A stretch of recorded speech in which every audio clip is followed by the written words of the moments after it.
If you are an adult student who is really seriously trying to learn a foreign language and you are struggling to make progress, then this video is for you because I'm going to break down the 5 most common mistakes that I see students making every single day when they're trying to learn a language. And these mistakes apply specifically to smart, highly achieving adults who have done a lot of amazing things throughout their lives. And now, when they're trying to learn a language, sometimes after retirement, they're really facing a challenge because it's an extremely complex process that they've never gone through before. And they're really struggling to find the best way to see the progress that they're really striving for. Now, if this is the first time that you meet me, my name is Esther. I'm a doctor in language education. I have studied 9 languages throughout my life. I'm not fluent in all of them, and I'm very transparent about it. I trained and worked as a professional translator and interpreter for years. I also trained and worked as a languages teacher across Europe for 10 plus years. I did my PhD. I work for some of the world leading organizations in language education, and now I help committed, serious adult learners just like yourself who are struggling to make progress in the language. So I help them understand a little bit better what's happening in their brain and how we can leverage these processes to reach their language goals faster. Now let's dive straight into the 5 mistakes because I think this is going to be very relevant, and I hope it's going to give you already some ideas of the things that you may be doing wrong and that you may need to address if you want to start seeing sustainable progress in your learning.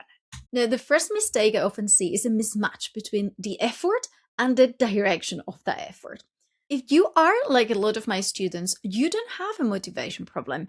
You are really motivated, you're very driven, you're putting in a lot of energy, a lot of effort, you are working extra hours, practicing, trying to really make as much progress as you can, but the progress is not showing. Now, the problem is that you're not channeling that effort and that energy in the right direction. Rather, you're channeling it in a million different directions. You're trying to do a lot of things. You are hopping from one method to another, to different apps, different materials. But that means that you're probably not giving your brain enough repetitions for it to be able to actually learn, absorb, and automate the things that you're trying to learn. So you find yourself in a situation where there's a lot of things that you might understand and that kind of sound familiar, but very difficult to tell exactly what they mean or even to use them when you are speaking in real life in the language. For you to understand a bit better what's probably happening in your learning, imagine you have some glasses and you want to fill them with water. And you just go and drop a few little drops in the first glass and a few little drops in the second glass and a few little drops in the third one and so on. Now, by the time you go back to the first glass, those drops have evaporated and you are pretty much starting from scratch. That's pretty much what's happening with your learning. Because you're not focusing on one thing at a time, it's more difficult for your brain to be able to make full sense of it and really absorb it. Your brain is basically too distracted with too many things. So the first thing we're going to need to do is to focus. And now, how are we going to focus? That takes us to mistake number 2. That again, if you are like most of my students, you will have some sort of goals, some sort of idea of what you want to be able to do in the language, but these are usually quite vague. It's not something concrete that you can really put your finger on and say, right, this is exactly the kind of real life situations that I want to be able to perform in the language and to what level of comfort or of confidence. Now, the moment you start thinking about your goals in terms of real life things that you want to be able to do in the language, everything is going to become much more concrete. So, for example, you may say, look, I want to be able to go to the immigration office and do all of this paperwork in the target language. I want to be able to have those conversations with the immigration officer. Or I want to be able to go to the doctor and be able to speak to the doctor in the language. Or, maybe the doctor speaks very good English, which is quite common, but maybe the nurse doesn't, or maybe the person at the reception doesn't. So your goal is to be able to have those conversations about your own health and your well-being in the target language with this specific professional. Now, your goals have just become much more concrete, and it has just become much easier to start working towards those goals because now we can identify key vocabulary, key expressions, the grammar rules you're going to need. You can start doing role plays. So, having very clear goals, it's also going to help you focus much more. And this takes us to our mistake number 3, which unfortunately I see far too often as well. And it's usually that the skills you are practicing the most are not necessarily the skills that are going to take you closer to your goals. Now, what I see very often, and it may be the case for you too, is that students are doing a lot of input, be that reading or be that listening. And very often, this is massive input. It's not very meaningful, it's just kind of background noise. But it's kind of helpful because you feel productive and you feel like maybe your listening skills are kind of improving in the background. And if you listen enough, you might be able to start speaking the language automatically. Now, input is extremely helpful, but not all input is equal. And depending on how your brain works, you might be able to just listen to something and just start speaking the language. However, I always say this to my students, if that was your case, you would already be fluent by now. The fact that you've been trying this for a while and that you are still struggling to actually build sentences, it tells me that that's not how your brain learns and that we need to switch and start using more optimized strategies for how your brain actually works. So this doesn't mean that we are not going to do any input, not at all. Input is very, very important, but we're going to be changing that massive background noise input to a more high quality input activities where you're going to be paying attention to what you are listening to. You're going to be recognizing words, recognizing grammar features, and you're going to be doing activities that are eventually not just going to help you understand better, but also be able to interact with that and be able to respond and to engage in real life communication, which is what eventually you want, because probably that's what your goals are about. And this takes us to mistake number 4, which usually when I see students who have very clear goals, they are very clear about the skills they need to practice and they're practicing the right skills for their goals. And they also put in a lot of energy and a lot of effort, but they're not seeing results. Most often, what is missing are systems. And in language learning, when I talk about systems, I mean anything that's going to give some structure and some sense to your learning. So we're not just putting random practice activities here and there whenever we feel like it, but we have a guiding plan that it's showing us how doing a number of specific actions in a specific order, it's going to get us closer to our goals because now we have very clear goals as well. For example, for the task that we were discussing earlier on, you will now be able to speak to the nurse about your health and your well-being. Well, it's then quite easy to break down that goal into, we need to learn the right vocabulary.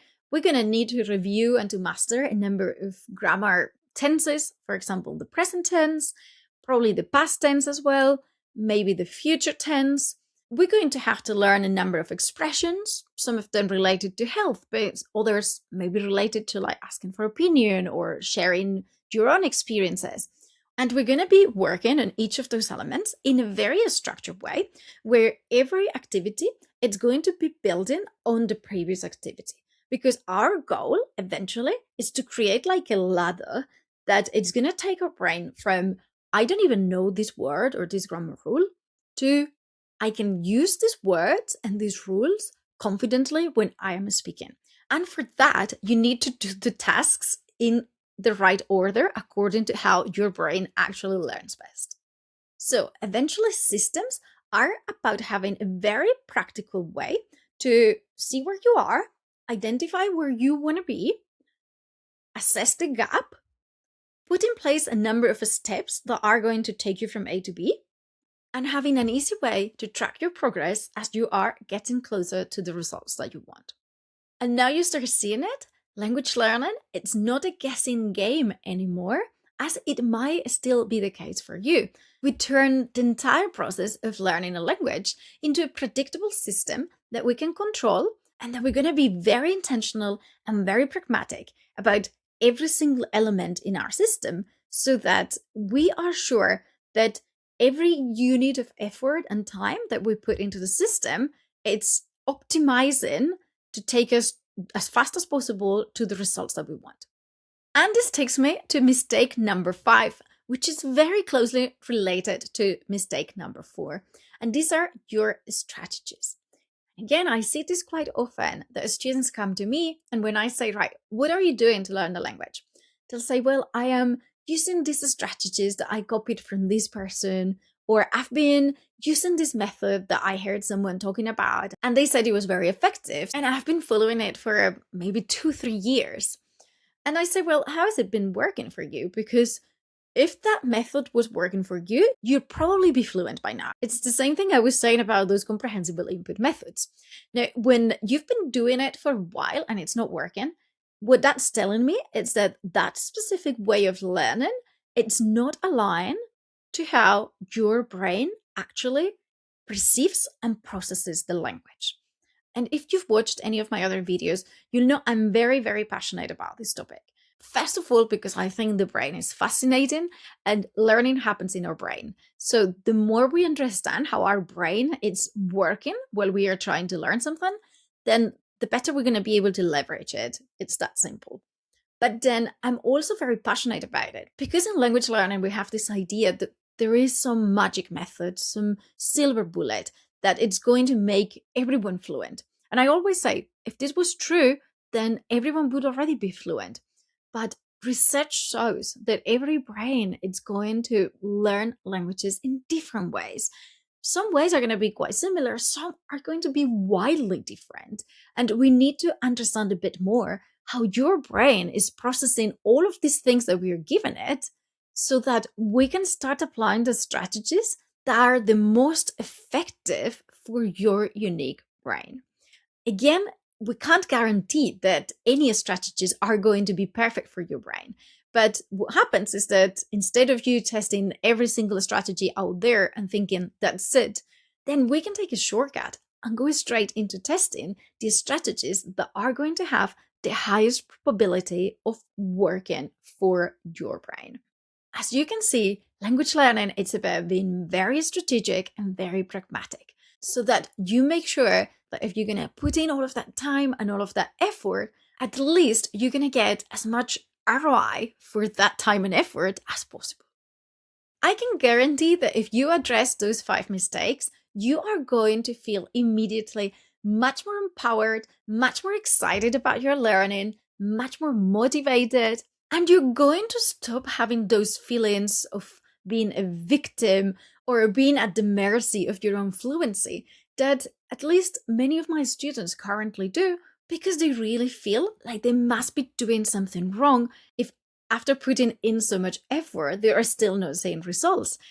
Now, I don't want to sell you a fake dream that you're going to become fluent in 3 days, because we all know learning a language eventually takes time and it takes effort.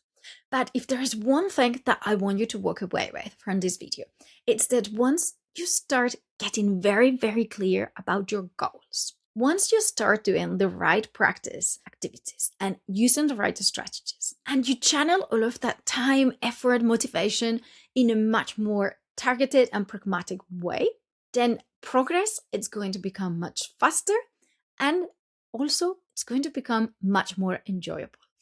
If you've enjoyed this video, remember to like and to subscribe to the channel so that you can be notified next time I post more content like this. Let me know in the comments which of these mistakes resonated the most with you. I'm really curious.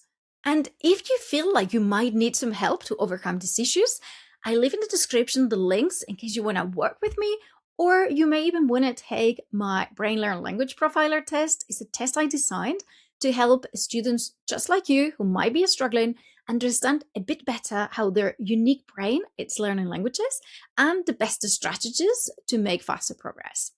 And if you are interested in how different brains actually learn languages, you may want to check this video next, where I explore that topic in much more detail. Thank you so much for your attention, and I'll see you in the next video.